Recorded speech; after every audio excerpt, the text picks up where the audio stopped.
Maraming salamat po sa mga sumusuporta sa ating munting channel Mitsuki Official. Sa mga gustong mag-donate via GCash. Mga master, salamat. Paki-like, share and subscribe. Maraming salamat and God bless. Kabanata 3081. Sapat na iyon, sabi ni Maximilia at huminga ng malalim. Itinaas niya ang kanyang espada at muling pumasok sa formation. Bagamat siya si Maximilia noong panahong iyon, siya ay si Jade sa lahat maliban sa hitsura. Siya ay determinado at tumangging maging matamlay sa kahit kaunting segundo. Gamit ang isang talon sa bawat kamay, siya ay nagmamadaling pumasok, nilaslas ang bawat isang demonyo ng malupit hanggat kaya niya. Bakit magkakaroon ng formation dito? Paano magagamit ang pagbuo ng strategist laban sa sarili niyang mga tao? Ang iskolar na iyon. Ang iskolar na iyon ay isang formation master. Patayin siya, patayin siya. Ang mga demonyo ay nagsimulang sumigaw sa galit, ngunit wala silang magagawa ngayong nasa loob na sila ng porma sayon. Pinaghihigpitan, ang kanilang mga kasanayan sa pakikipaglaban ay hindi na ginagamit. Nakatingin lang sila habang hinihiwa sila ni Maximilia. Patay na kayo, mga tao. Ang bawat tao na lumabag sa Crow Reina ay kailangang mamatay. Habang sumisigaw ang mga demonyo, ang gintong phoenix na alakdan ay patuloy na tumatama sa hangganan gamit ang katawan nito na parang nabaliw. Dahil kailangan ni Alex ang mga itlog ng alakdan na ito, hindi pa ito pinatay ni Maximilia. Naghintay siya hanggang sa ang bawat demonyo ay haharapin upang hawakan ito. Sa hindi inaasahang pagkakataon, tila buntis ang alakdan. Makalipas ang ilang minuto, huminto ito at napahiga sa lupa bago mangitlog. Nakita ito ni Alex na katawa-tawa. Hindi ko ine-expect na ganoon kadaling makuha natin ang mga itlog. Inilibot ni Maximilia ang kanyang mga mata. Madali, alam mo ba kung ilang beses akong muntik mamatay? Pagkatapos ng kaunting paghinto, nagpatuloy siya, ang alakdan ay nasa pinakamahina pagkatapos manganak. Patayin natin ito kapag nasa ganitong estado. Sumugod siya, nakita niya ang alakdan na itinataas ang buntot nito sa hangin. Mag-ingat ka, sigaw ni Alex. Whoosh! Naglabas ng lason ang buntot. Dama po ito sa likod ng hita ni Maximilia, medyo malapit sa kanyang puwitan. Malubhang nasugatan ang babae, ngunit patuloy siyang umaatake ng walang humpay, alam niyang kailangan niyang patayin ang alakdan na iyon. Sa huli, pinutol niya ang ulo nito habang tinitiis ang matinding sakit. Sa pamamagitan nito, sa wakas ay natapos na ang laban. Gayunpaman, bumagsak din sa lupa si Maximilia, namumula at namamaga ang hita. Nagmamadaling lumapit si Alex. Ang lason ng Golden Phoenix Scorpion ay palaging nagbabago, at bawat isa ay may iba't ibang katangian. Kailangan mong alisin ang stinger. Gusto rin ni Maximilia na gawin iyon, ngunit kahit kay titing na haplos ay masakit. Ngunit mabilis na kumalat ang lason, patungo sa puso sa pamamagitan ng kanyang mga daluyan ng dugo. Hindi na natin pwedeng ipagpaliban pa. Tingnan mo lang ako, sabi ni Alex at hinubad ang pantalon. Dahil hiyubot-hubad silang nagyakapan sa isa't isa para magpainit sa isang madilim na lugar, naisip niyang hindi magiging problema ang paggamot sa may lason nitong sugat. Gumawa ng maliit na biyak si Alex sa hita ni Maximilia makalipas ang ilang minuto at matagumpay na nailabas ang tibo. Tungkol sa lason, naisip ni Alex na ang isang bagay sa loob ng Scorpion ay maaaring gamitin bilang isang lunas. Habang hinihilot niya ang alakdan, niyakap siya ng mahigpit ni Maximilia mula sa likuran. Kakaiba ang ekspresyon niya, at pulang-pula ang kanyang pisngi. Bukod dito, ang kanyang buong katawan ay nakaramdam ng sobrang init. Kabanata 3082. Pinilit ni Maximilia ang kanyang sarili ng may malupit na puwersa, at hindi napigilan ni Alex. Nang sinimulan niyang ilapat ang mga labi niya sa labi niya, wala nang magawa si Alex. Nang walang lakas na gawin ang anumang bagay tungkol dito, nagpasya siyang dapat na lang niyang i-enjoy ang sandali ng lubusan. Hindi alam ni Alex kung ito ay makatwiran, ngunit ang kanyang katawan ay tumugon ng tapat. Ang kanyang isip ay masyadong mahamag na hindi niya naisip kahit isang segundo na ang laway ni Maximilia ay may bahid din ng lason ng alakdan. Sa isang punto, ang dalawa ay nalunod sa pagnanasa kaya mahirap malaman kung sino ang nangunguna. Talaga, ang maliit na session na ito ay tumagal ng napakatagal na panahon. Maging ang peking buwan ay tila nahihiya nang lumubog ito sa isang tila mas maaga kaysa karaniwan. Sa isang kisap mata, muling nagliwanag ang langit. Kasalukuyang nakahiga sa sahig sina Alex at Maximilia, hindi makagalaw kahit isang pulgada. Maximilia, masakit, sabi ni Alex. Hindi mo kailangang sabihin ito ng malakas. Nasasaktan din ako. Pinaikit ni Maximilia ang kanyang mga mata, gustong lumingon sa gilid. Gayunpaman, napasimangot siya sa sandaling sinubukan niyang gumalaw. Napakasakit talaga. Maya-maya pa ay si Alex ang dapat lumingon. Tumingin siya kay Maximilia. Medyo magulo ang buhok niya. Maximilia, pagmasdan kitang mabuti. Hindi kita makita ng maayos sa loob ng ilang araw. Masyadong madilim. Itinulak ni Maximilia ang mukha niya. Ano ang dapat tingnan? Ito ay katawan lamang ng isang ilusyonaryong babae. Ni hindi niya taglay ang 10% ng aking tunay na kagandahan. Sa tingin ko maganda ka. Hindi nakaimik si Maximilia. Kahit na ilusyon, ito pa rin ang unang pagkakataon naming gawin ito ng magkasama. Nararapat itong manatili sa aking alaala magpakailanman. Tumingin si Maximilia sa langit na may malalim na iniisip. Nabawi lang ng dalawa ang kanilang lakas noong hapon. Mabuti na lang at nasa loob sila ng formation, at walang makapasok. Kung hindi, napapaligiran na sila ng mga demonyo, lalo na sa kalagayan nila ngayon. Dapat ba nating hanapin ang mga kayamanan ng strategist? Tanong ni Maximilia. Ano ang punto? Isa lang ito sa mga hamon ng Heavenly Stairs. Kahit na makuha natin ito, hindi talaga natin ito nasa atin. At saka, alam mo ba kung nasaan ang kayamanan? Ang mga pilikmata ni Maximilia ay malumanay na kumikislap. Ma'am, tanong ni Alex, paano mo nalaman? Ako ang boss ng Death Inn. Walang impormasyon na nakakalampas sa aking pandinig. Pagkatapos nito, ipinaliwanag ni Maximilia kung paano niya nakuha ang impormasyon. Napag-alaman na mayroong isang espesyal na tool na naka-install sa bawat solong silid ng inn, ang 1,000 Miles Wiretap. Hanggat may nagsasalita sa silid, maririnig ni Maximilia ang bawat salita. Bukod dito, nakamit ng mystical tool ang kayang gawin ng mga modernong CCTV, kaya nilang i-record. Kung napalampas niya ang pag-uusap, maaari pa rin niyang i-replay ang recording at pakinggan ito kung kailan niya gusto. Sa pamamagitan ng paggamit ng tool na ito, narinig niya ang isang tao na binabanggit ang lokasyon ng kayamanan ng strategist. Ito ay sa Crowreina Palace. Kung ang kayamanan ay isang uri ng pisikal na bagay, walang anumang pakinabang na makuha ito dito. Ngunit magiging ibang kaso kung ang kayamanan ay isang uri ng scroll. Dahil nandito na tayo, tingnan natin. Sabi ni Maximilia. Sige na. Bago umalis, nilapitan ni Alex ang bangkay ng alakdan. Nasa ibaba mismo ng katawan ang mga itlog nito, at kailangan niya ang mga ito para iligtas ang babae sa painting. Iyon lang ang indikasyon na matagumpay ang kanyang misyon. Sa sandaling kunin niya ang mga itlog na iyon, isang boses ang umalangaw-ngaw sa hangin. Nakakuha ng Golden Phoenix Scorpion. Nakumpleto ang misyon, matagumpay na makapasok ang kalahok sa susunod na antas at makakatanggap ng mga gantimpala. Binabati kita. Kasabay nito, isa pang boses ang nagsalita. Nabigong patayin ang iskolar at nabigo ang kanyang misyon na makuha ang Golden Phoenix Scorpion Eggs. Ang kalahok ay aalisin, pagbabawalan na muling maghamon sa loob ng 1 taon. Ano? Tumingin si Alex kay Maximilia. Iyon ba ang iyong misyon? Ang misyon mo, ay ang patayin ako. Ngumiti si Maximilia at marahang tumanggo. Sa totoo lang, medyo nababalisa pa rin siya. I wonder kung may side effect ba yung elimination. Pero ayon sa announcement, I'll probably be fine. Hindi alam ni Alex ang sasabihin. Kung gusto niya itong patayin, ito ay kasing dali ng pie. Ngunit nagpa siyang sumuko sa kanyang sariling misyon sa simula pa lang. Sa halip, nakatuon siya sa pagtulong sa kanya na matapos ang kanyang misyon.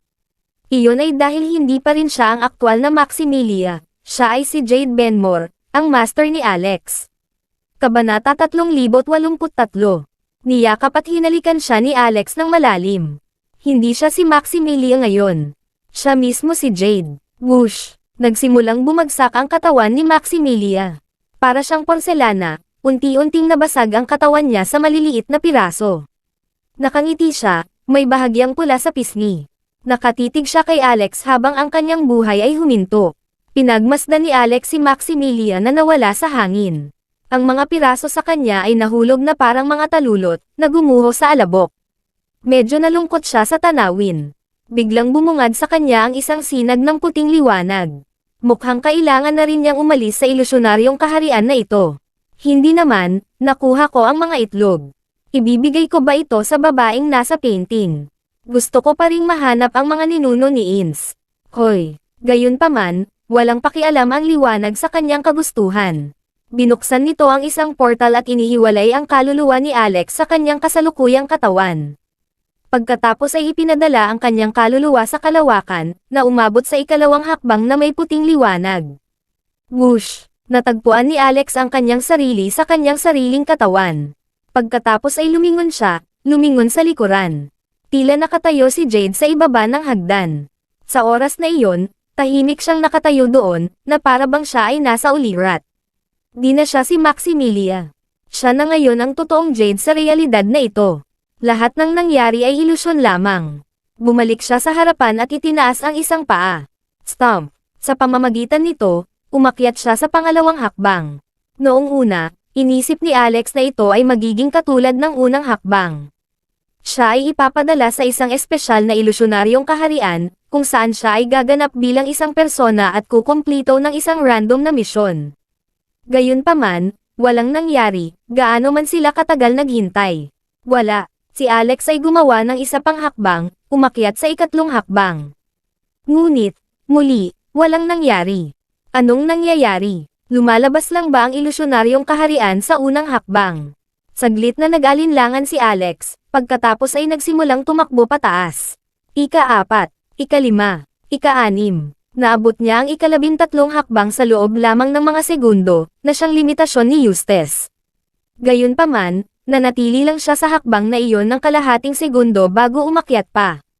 Ika-14, ika-15, ika-16. Si Lorelai, Nebula, at ang iba pa ay talagang natigilan. 3,000 taon na silang nanirahan dito at libu-libong beses na nilang sinubukang umakyat sa hagdan.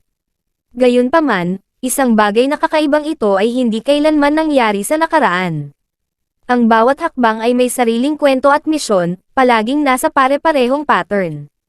Sa kabila ng lahat ng ito, ang kasalukuyang bilis ni Alex ay hindi kapanipaniwala.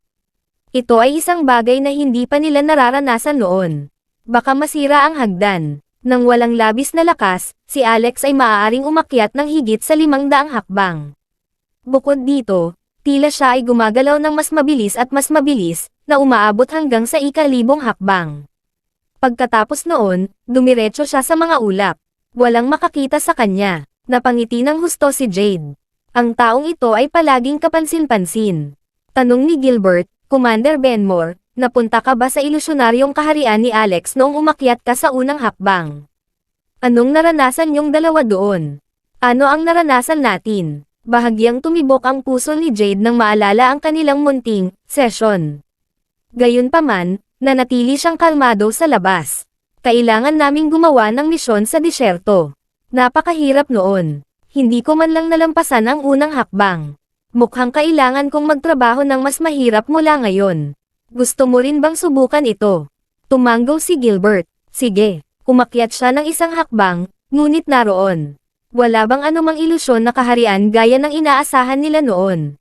Lumingon siya sa likod ng ilang beses, puno ng hindi makapaniwala ang mukha niya habang umaakyat siya sa ikalawang baitang. Nasaan ang ilusyonaryong kaharian? Bakit hindi ko nakuha? Mali ba ang poster ko sa paglalakad? Kabanata 3084.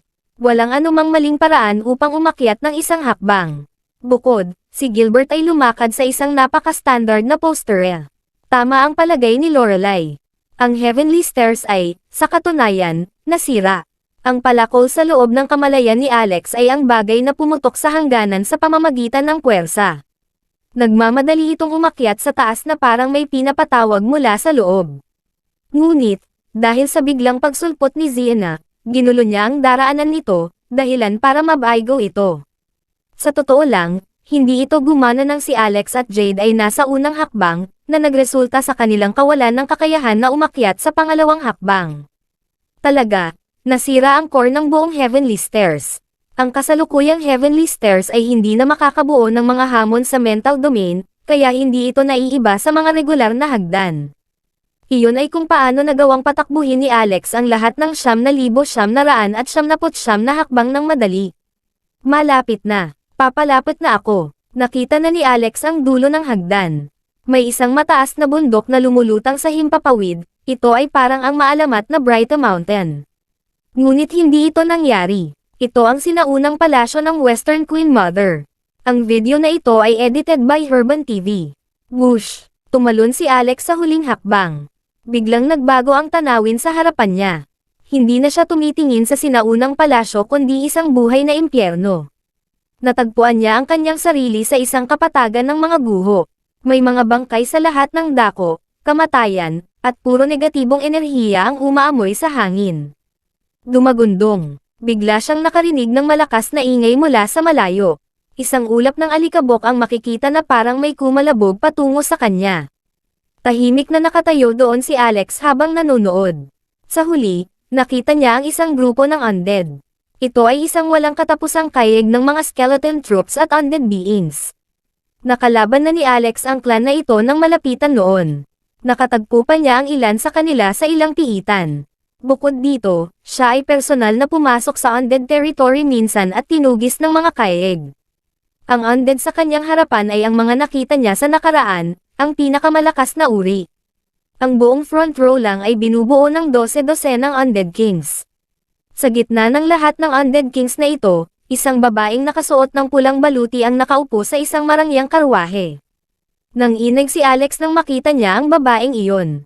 Hindi makapaniwalang tiningnan niya ito dahil nakita na niya ito sa nakaraan. Ito ay nasa ilalim ng Dead Zone, sa loob ng teritoryo ni Emperor Genbo. Minsan ay naisip niya ang isang multo ng kanyang sarili upang labanan ang emperador.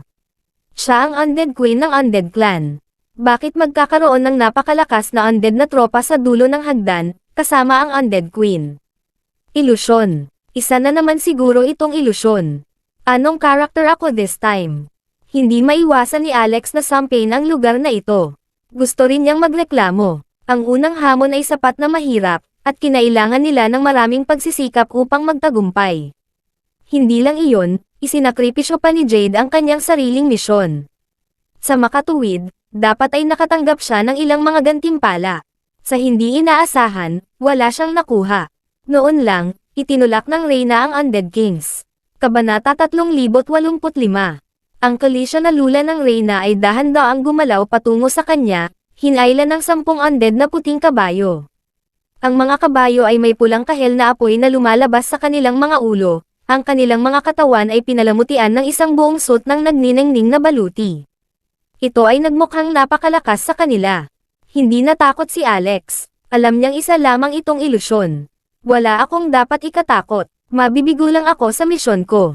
Pero, huminto ang kalisya 100 metro ang layo sa kanya. Napakahiwaga ng mga mata ng Reyna habang nakatitig sa kanya. Nagkita tayong muli, Sid. Natigilan si Alex, naisip niya. Ang ilusyonaryong kaharian na ito ay lubos na kahanga-hanga. Alam pa ng Undead Queen na ako ang binhi. Talagang kahanga-hanga. Matamis na ngumiti ang Reyna. Sa tingin mo ba ito ay isang ilusyonaryong kaharian? At ang lahat ng ito ay ilusyon lamang. Natigilan si Alex. Hindi ba? Humalaklak ang Reyna. Ang mga gusali at lumulutang na bundok na nakita mo lang ay ang tunay na ilusyon.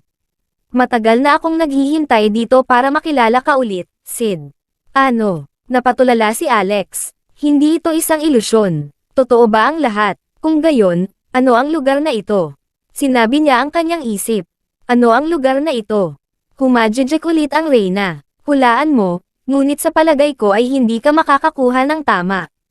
Alam mo ba kung ano ang Heavenly Stairs? Alam mo ba, ano ang nasa dulo ng lahat ng 9,999 na hakbang? Laking gulat ni Alex. Alam din ng Undead Queen na ito ang tungkol dito. Ibig sabihin totoo lahat ng sinasabi niya. Ito ay talagang hindi isang ilusyon. Bigla niyang naalala na wala siya sa sarili niyang katawan noong siya ay nasa unang hakbang. Kahit ang damit niya ay hindi niya nakuha. Ang lahat ay nilikha ng ilusyonaryong kaharian. Agad niyang sinuri ang kanyang mga damit, only to realize that it is, in fact, his own. Walang nagbago, kahit kay Titing. Pagkatapos ay sinuri ni Alex ang kanyang isip sa palasyo, napansin na nandoon pa rin si Shelly, ancestor body, at ang mahiwagang dalaga ng siyam na langit. Tumugon sila gaya ng dati nang tawagin niya sila. O hindi, ibig sabihin ba nito ang hagdan ay patungo sa undead territory? Ha ha ha ha, ang undead queen ay tumawa. Tama, ang hagdan ay humahantong sa aming teritoryo. Ito ay isang bagay na sadyang inilagay ng ating undead sa sansinukob na ito. Umaasa kami na may makakaakyat, buksan ang pinto at tanggapin kami. Libu-libong taon na tayong naghihintay. Kailangan kong magpasalamat sa iyong pagpayag na makabalik kami sa universo na ito. Halos magsuka ng dugo si Alex. Sa una, si Emperor Genbo ay nakipaglaban sa loob ng 3 taong halaga ng oras para sa kanilang paghahanda, at dapat ay may 1 taon pa ang natitira. Gayunpaman, ang paglalakad sa Heavenly Stairs ay umikli sa oras na ito ng 1 buong taon. Sid, napakaganda mo, muling nagsalita ang Reyna. Nakikita ko ang potensyal sa iyo, kaya nakakahiya na patayin ka. Kaya naman binibigyan kita ng espesyal na pagkakataon ngayon. Sumali ka sa aking angkan, at sasanayin kita. Maaari kang maging isang undead king. Malakas na nguya ni Alex. Mangarap pa. Ano? Sa tingin mo ba ay masyadong mababa ang posisyon para sa iyo? Mabuti naman. Ikaw ang binhi, at nakikita ka ng buong sansinukob bilang kanilang pinuno. Sa katunayan ito ay masyadong mababa. Paano ito kung ganoon? Maaari kang maging hari, at dadalhin kita sa ibang universo. Ito ay isang mababang universo, kahit na nahuhulog sa likod ng iba pang mga universo. Walang punto sa paggamit ng anuman dito. Sundan mo ako sa isang universo ng mas mataas na uri. Doon talaga tayo dapat pumunta. Wala kang hari. Tumawa ulit si Alex. So you're basically saying na ikaw, ang undead queen, walang laro. Mayroon akong ilang magagandang asawa. Bakit gusto ko ng mga scrap? Galit na galit ang Reyna. May death wish ka ba? I've been nothing but reasonable, so how dare you speak to me like that? Ang sabi mo marami kang asawa, ha? Pagkatapos ay tingnan mo ito. Isa ba siya sa kanila? Mga bantay, dalhin mo siya. Lumapit sa kanila ang 2 nilang tropa, kinaladkad ang isang babae. Matapos tingnang mabuti, nagulat si Alex. Ang babaeng iyon ay disipulo ng kanyang ama, ang kanyang sinumpaang kapatid na babae, si Frostine Usoro. Kabanata 3086. Frostine, kamusta ka? Kinaladkad ng 2 undead king si Frostine. Punit-punit at punit-punit ang kanyang damit, gulo-gulo ang buhok, at puno pa rin ng dugo ang katawan, nagmumukha siyang matagal ng bilanggo. Wala siyang sinabi. Nakita naman ni Alex na buhay pa siya kahit walang malay. Naaalala kung paano ipinagtanggol ni Frostine ang kanyang sarili at tinatrato siya, namumula ang mga mata ni Alex, at naramdaman niya ang sakit sa kanyang puso. Anong ginawa niyo sa kanya? Hindi talaga tungkol sa nangyari. Ngunit kung ano ang mangyayari sa kanya kung magagalit ka muli sa akin, paliwanag ng Undead Queen. Undead Queen, isa kang undying clan king, pero gumamit ka ng paraan na kasuklam-suklam gaya ng kidnapang. Hindi ka ba nahihiya? Napaungol si Alex. Humagalpak ng tawa ang Undead Queen. Hindi mo ako kailangang guluhin, Alex. Sa mga mata ninyong mga tao, ang aking undying clan ay palaging isang masamang bagay. Sa tingin mo ba ay pinapahalagahan ko ang aking reputasyon? Ano ang pagkakaiba kung ako ay isang B***? Handa ka na bang maging hari ko ngayon? Napatingin si Alex sa kanya. Imposible. Gusto mo bang makita siyang mamatay? Tanong ng Undead Queen. Hindi kumibo si Alex dahil naghihintay siya ng pagkakataon. Pagkatapos, sumugod siya, at ang 10-point forbidden spell na inihanda niya sa mahabang panahon ay sumabog sa sarap, na sinubukang siluin si Frostine mula sa mga kamay ng Undead Queen. Ang Undead Queen naman ay marahang ikan-awit ang kanyang kamay. Hindi napigilan ni Alex ang sarili at napaatras. Pagkatapos, parang langaw, madali siyang tinapakan ng Undead Queen gamit ang kanyang mga paa. Nagkaroon ng pagkakaiba sa langit at lupa. Walang puwang para sa kalahating pusong pagtutol sa harap niya. Patayin mo ako. Hinarap ni Alex ang Undead Queen. Hindi kita papatayin, papatayin ko siya. Hindi, mangyaring huwag. Ang 2 espada ng Undead Queen ay dumampi sa leeg ni Frostine, at dumaloy ang sariwang dugo. Napasigaw si Alex sa sobrang sakit. Ano sa tingin mo? Sumasang-ayon ka ba? Tanong ng Undead Queen. Nawala ang pag-iisip ni Alex. Puputulan ko muna siya at haharapin ko siya. Napakahalaga na iligtas si Frostine ngayon. Malalaman ko rin ang higit patungkol sa mga kapintasan ng Undying Clan, at pagdating ng panahon, babaliktarin ko ito. Sige, pangako, ito ay, gayunpaman, wishful thinking. Ang Undead Queen ay hindi tanga. Dahil pinatibay niya ang sarili laban sa kanya, ipinahayag niya, kaya, ngayong nawala na ang iyong isipan, gagawa ako ng paghihigpit sa iyong kaluluwa. Huwag mag-alala. Hindi mawawala ang iyong kalayaan o ang iyong paglilinang. Gagawin ka nitong miyembro ng Undying Clan ko, at magiging ganap kang tapat sa amin sa hinaharap. Gagawin mong prioridad ang interes ng Undying Clan. Natigilan si Alex. Kung talagang gagawin niya ito, magiging puppet siya ng Undying Clan. Higit pa rito, dahil sa kanyang posisyon sa Amerika, ang mga kahihinatnan ng paggamit ng Undying Clan ay hindi maiisip. Ang Earth at ang buong Amerika ay kailangang sirain dahil sa kanya. Siya ay naging makasalanan sa mahabang panahon. Sorry, I can't do it, dahan-daang sabi niya at inayos ang likod. Ayaw mo ba siyang mabuhay? Tanong ng Undead Queen. Nakakaawa ang ngiti ni Alex, at napaluha siya. Si Frostine, na lubos na matuwid, ay isang pangunahing tauhang babae. Kung siya ay nabubuhay at nakikita ako bilang iyong lapdog, mabubuhay siya ng isang buhay na mas masahol pa kaysa sa kamatayan. Frostine, mauna ka, susundan kita. Poof! Ang ulo ni Frostine ay bumaril sa hangin. Napakalakas ng tibok ng puso ni Alex kaya umagos ang dugo mula sa kanyang mga mata. Magiging matandang prima donna ka sa natitirang bahagi ng iyong buhay, matandang babae ka, pagmumura niya. Old bitch, ang pangit mong asong walang gusto, mamamatay ka ng 10,000 beses na mas masahol pa sa kanya. Panipi, nagpumiglas siya ng buong tapang, buong lakas. Gayunpaman, tinapakan siya ng Undead Queen, na parang isang planeta. Hindi makagalaw ng kalamnan si Alex. Mukhang hindi sapat ang babaeng ito para sa iyo. Kung gayon, bibigyan kita ng isa pang babae at tingnan mo kung sasabihin mo pa rin ito. Nakangiting sabi ng Undying Queen. Natigilan si Alex. May iba pa ba? Sino ulit ito sa pagkakataong ito? Ang taong pinalaki ay isang batang babae, marahil 3 hanggang 4 na taong gulang. Kabanata 3087. Naalala niya ang mukha ng isang taong kilala niya. Nakasuot siya ng gutay-gutay na puting palda, hubad ang kanyang mga paa, at may dugo sa talampakan, pati na rin ang mga sampal at langib sa kanyang mukha. Halos mabaliw si Alex nang magtama ang kanyang mga mata sa titig ng batang babae.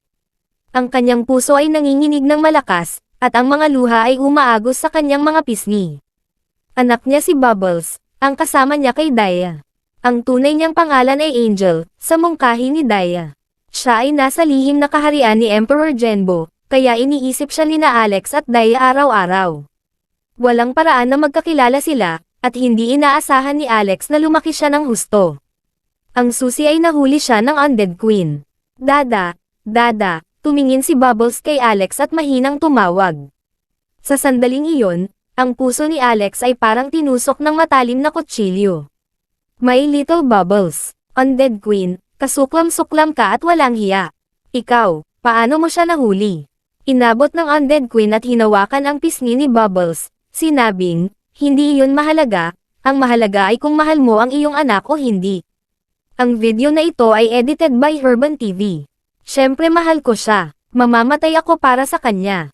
Angal ni Alex, mabuti iyon, para sa kapakanan niya.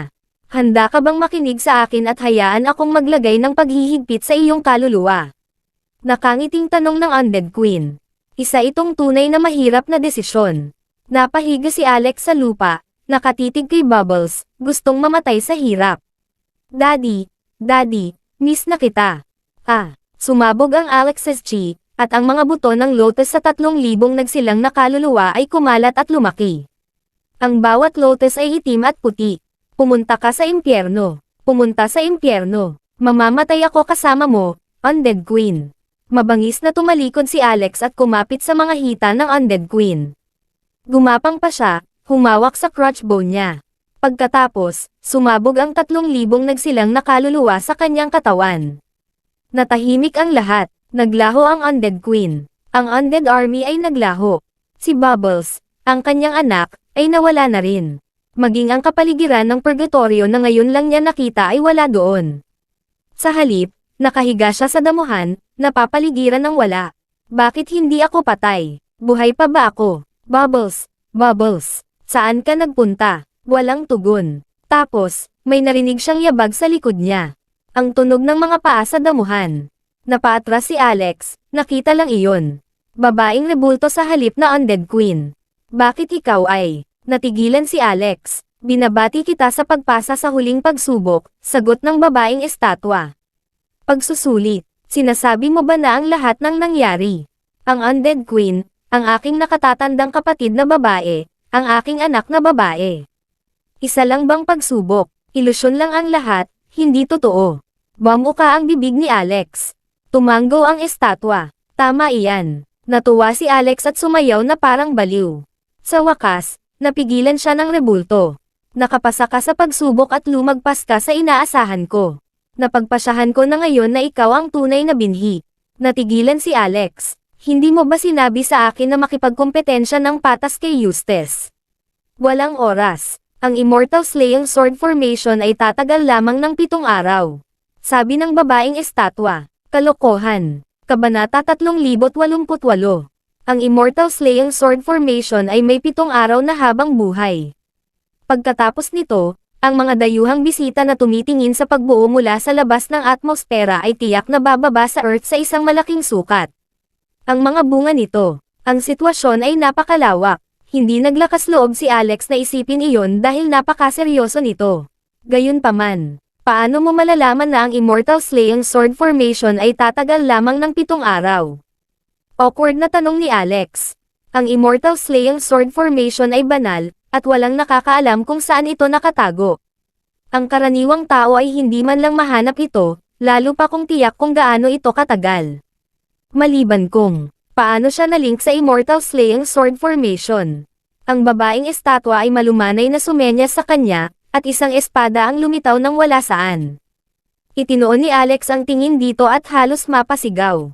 Ang Immortal Slaying Sword. Paano mo ipinatawag ang Immortal Slaying Sword? Ang kanyang utak ay umiikot sa pag-iisip. Noong una siyang dumating sa Yukon upang sakupin, siya ay nasa walang pangalan na isla. Nagkaroon ng malaking kaguluhan sa itaas ng kalangitan.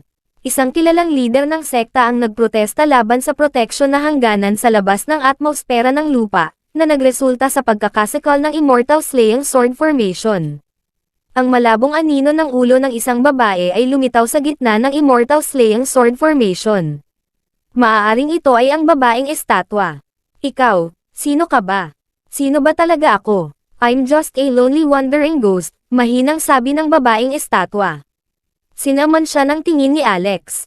Siya ay naisip na naging isang kahangahangang tao sa mahabang panahon ang nakalipas. Well, wala sa ating panig ang oras. Nakuha ni Eustace ang bawat lokasyon na nagbubuga ng mga pagtaas ng enerhiya sa espiritual. Handa siyang kunin ang mga sagradong lugar na ito para sa kanyang sarili. Siya ay seryosong lumabag sa mga tuntunin ng kanyang misyon at hindi na angkop na maging isang binhi. The risk is too great, sabi ulit ng babaeng estatwa. Nanlaki ang mga estudyante ni Alex. Ang pagkuha sa lahat ng mga santuwaryo. Ang katapangan ng taong ito ay wala sa sukat. Mas tiyak, siya ay masyadong ambisyoso. Lubos nitong ipinagkait sa iba ang karapatang mabuhay. Ang chapro ni Eustace ay nagayos ng isang buong hanay ng mga porma sayon upang pag-isahin ang mga core ng lahat ng santuwaryo. Sinusubukan niyang alisin ang lahat ng espiritual na enerhiya ng mundong ito. Gusto niyang sugpuin ang chi ni Yukon.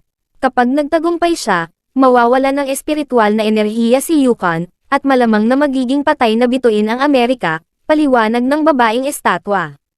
Natigilan si Alex. Hindi niya inaasahan ang kalubhaan ng mga kahihinatnan. So, ano ang gagawin natin para pigilan siya? Tanong ni Alex. Nakikita mo ba ang jade na nagtatayo doon? Ito ay ginamit upang magpalabas ng nagniningning na liwanag noong nakaraan, ang pangkalahatang balangkas ng mga kaparangan na inilatag noon. Iyon din ang tanging paraan para sugpuin si Eustace. So, iyong mga tao noon, nakikinita din ba nila ang isang sitwasyon tulad ngayon? Tanong ni Alex. Tama iyan, sabi ng babaeng estatwa. Kasunod nito, kinuha ng babaeng estatwa si Alex at binaril patungo sa Jade Building sa itaas. Sa isang iglap, ang Heavenly Stairs sa ilalim ng kanyang mga paa ay naging isang sinag ng liwanag at sumugod sa banal na bundok na lumulutang sa itaas. Ang mga nagtatangkang umakyat sa Heavenly Stairs ay biglang nawalan ng suporta. Sunod-sunod silang bumagsak mula sa langit. Buti na lang at walang mahihinang tao sa kanila. Kahit na ang Heavenly Stairs ay nawala ng walang bakas, maaari pa rin silang mapunta ng ligtas sa lupa gamit ang kanilang sariling mga kakayahan sa halip na bumagsak sa kanilang kamatayan. Si Lorelai at ang iba pa ay muling natigilan. Ang Heavenly Stairs ay, sa katunayan, ay naglaho ng walang bakas. Noong wala na ang Heavenly Stairs, ang pagpasok sa Jade Building o ang Western Queen Mother's Palace ay halos imposible. Ito ay dahil ang Heavenly Stairs ang tanging daan patungo sa suspendidong banal na bundok na iyon. Kabanata 3089. Higit pa rito, walang ibang pagpipilian. Parehong walang silbi ang Imperial Sword Flight at paglipad sa himpapawid. Ito ay dahil ang locus yung iyon ay may mas pinatibay na hangganan. Labis na natigilan si Alex nang tumapak siya sa lumulutang na banal na bundok. Ang nakita niya sa ibaba dati ay hindi kumpleto. Mas tumpak, ang mga hangganan ay limitado ang paningin. Ang lumulutang na banal na bundok na karaniwan niyang nakikita ay mga mundong hiwalay sa nakita niya pagkatapos umakyat. Sapat na ang karaniwan niyang nakikita, ngunit ngayon, nakatingin siya sa isang malawak at luntiang lupain na puno ng mga immortal na espiritu. Ang walang kamatayang karne ng hayop ay umapaw sa lugar. Hindi, dapat ay ang walang kamatayang mga hayop. Nakita ni Alex ang malalaki at napakakarneng hayop. Sa amoy, alam niyang masarap na pagkain ang mga iyon. Ang kanyang tiyan ay sumisigaw, at hindi niya napigilan ang kanyang nakita. Maaari ko bang kainin ang lahat ng mga bagay na ito? Tanong ni Alex. Sa pag-aakalang nagtatanong siya tungkol sa mga espiritual na halamang gamot at mga gamot na nakakalat sa paligid, tumango ang estatwa at sinabing, "Oo, pakisuyong kunin ang mga ito." Wow! Iyan ay talagang, napakaganda. Dinala ng rebulto si Alex ng diretso sa Jade Building. Nagulat siya nang matuklasan ito nang makarating siya sa pasukan. Ang Jade Building ay napuno ng malalim at masalimuot na mga panuntunan at lakas ng langit at lupa na daw. Sa unang tingin, ito ay tila napaka-advance. Noon, ang katotohanan na ang mga buto ay maaaring maging rogue ay hindi napunta ng walang pagsasaalang-alang. Kaya naman, patago, matagal nang may kaayusan. Ang pagbuo sa gusaling ito ng Jade ay nagtataglay hindi lamang sa paglikha ng binhi kundi pati na rin sa pangkalahatang balangkas ng mga sinaunang hangganan, paliwanag ng babaeng estatwa. Natigilan si Alex. Nakokontrol din ba ng lugar na ito ang sinaunang hangganan? Tama iyan. Mayroon kang, dapat ay kilalang pinuno ka sa loob ng League of Cultivators noon, di ba? Tinawag ka ni Lorelai at ng mga babae bilang Your Highness, at ikaw. Posible bang anak ka ng leader ng alyansa ng League of Cultivator? Ngumiti ang babaeng estatwa ngunit hindi tumugon. Si Alex naman, gustong malaman ang totoo. Ito ba o hindi? Then, you have to tell me what your name is all the time. Tinatawag ba kita bilang estatwa ng babae sa tuwing tatawagan kita?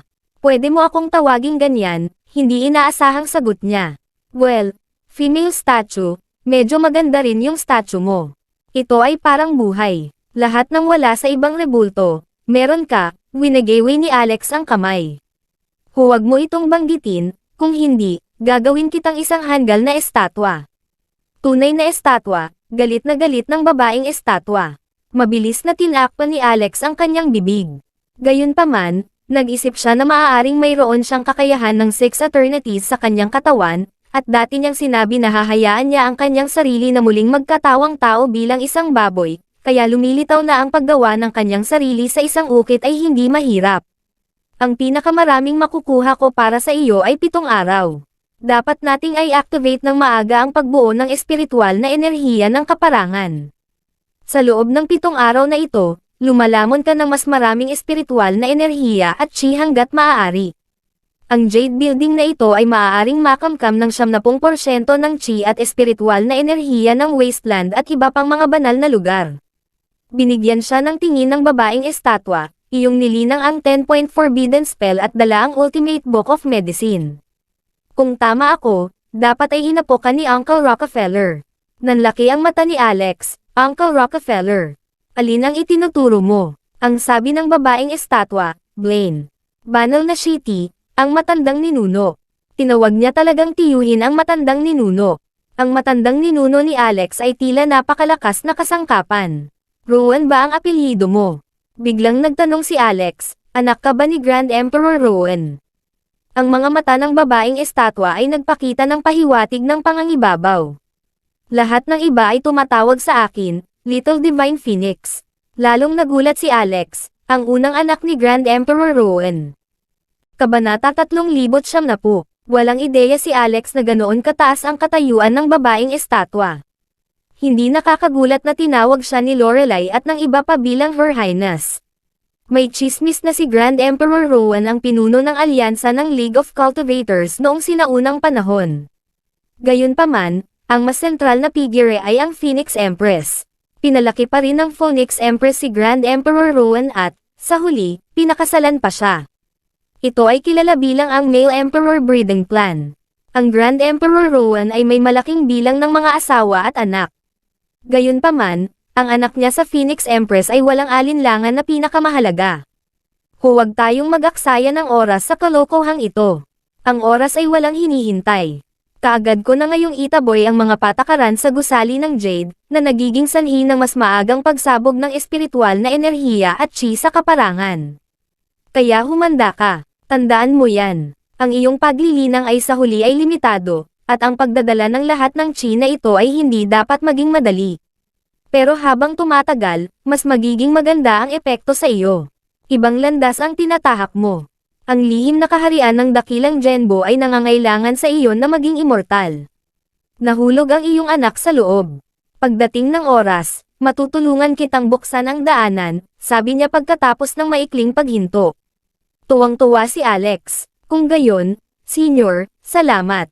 Senior, tumingin sa kanya ang Little Divine Phoenix. Tama siya. Pagkatapos ay sinimulan niyang i-activate ang mga pangkalahatang patakaran sa pagpivot ng Jade Building. Pagkatapos ng 5 minuto, isang sinag ng liwanag ang bumaril muli sa itaas ng gusali ng Jade. Lumipad ito sa langit. Hindi lamang nakita ito ni Yukon, ngunit makikita rin ito ng buong rehiyon ng Amerika at mga kalapit na bansa. Sa isang santuwaryo, magkatabi sina Eustace at Nadja. Nang makita nila ang naghuhumindig na haligi ng liwanag sa direksyon ng Yukon, agad silang bumaril sa langit at tumingin sa napakalayo. Nakita nila ang isang nagniningning na liwanag na tumama mula sa gusali ng Jade sa mataas na bundok ng Yukon. Tanong ni Nadja, bakit kumikinang na naman ang Jade Building na iyon, young master? Ano ba talaga ang nasa loob ng istruktura? Sa pag-iling ng kanyang ulo, sumagot si Eustace, hindi ako sigurado. Medyo kakaiba ang hugis ng Jade Building.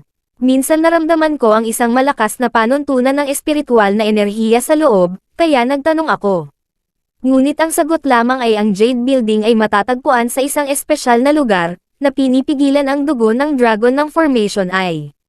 Ang iba ay tila walang silbi. Habang nagsasalita siya, isang pangalawang ilaw ang kumislap sa Jade Building na iyon. Ang ikatlo, ika-4, at ika-5.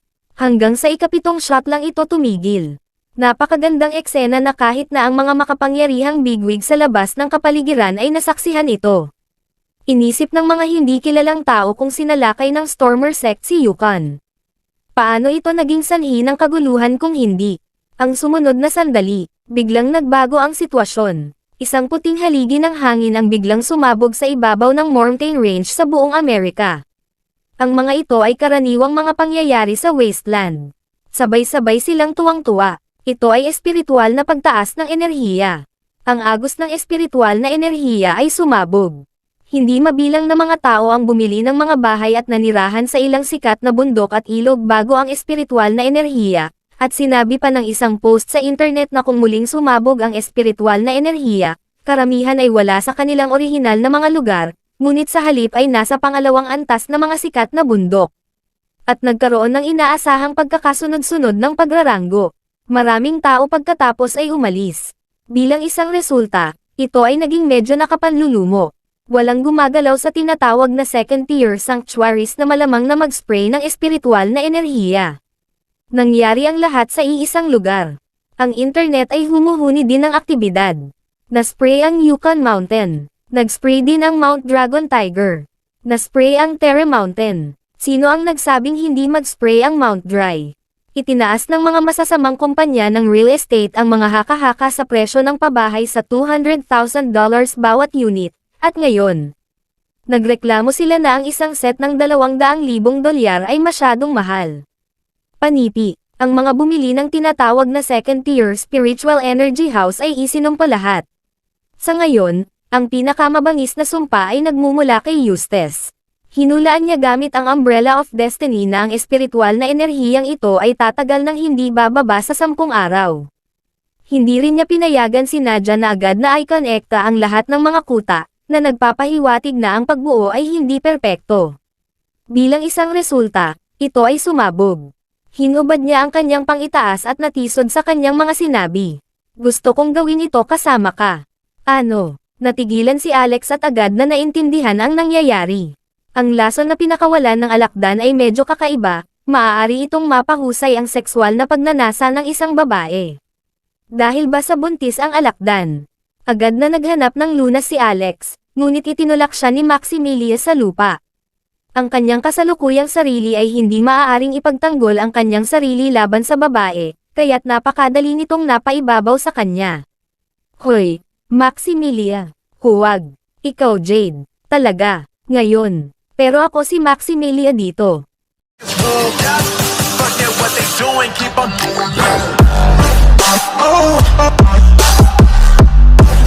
Oh,